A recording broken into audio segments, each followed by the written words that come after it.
Се сменили односот на државата кон диабетичарите. Нема повеќе да се штеди на инсулин, на ленти и апаратчиња за контрола на шеќерот во крвта.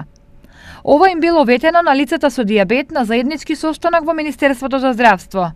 Зголемена е сумата за набавка на инсулини со 10%. Ке се набавуваат најквалитетни инсулини кои моментално ги има на пазарот.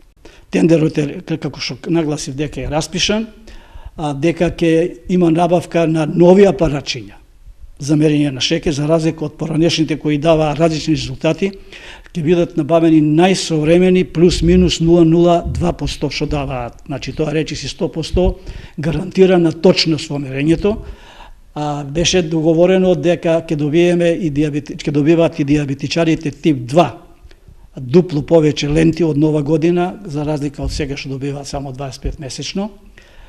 И бевме информирани дека исто и за диабетичарите кои не се на инсулин, ќе биват набавувани најсовремени лекови за третман на диабетис. Спорен за диабетичарите е така наречениот биоинсулин, кој всушност е замена за обичниот, за кој тие бараат да не се набавува. Тоа било пракса во Европската Унија како резерва да има од тие биоинсулини, меѓутоа без претходна согласност на пациентот нема да му биде препишан ни еден лек. За илустрација да кажам дека и минатата година ги имало на лагер тие биоинсулини, меѓутоа не е даден на ни еден пациент, да кажем и тоа дека биоинсулините како замена се регистрирани од нашето биро за лекови, значи со сите квалитети и својства на обичниот инсулин. Во меѓувреме се изготвува и национална програма за диабетис со која строго ќе бидат дефинирани начините за лекување на диабетисот, но и превенцијата.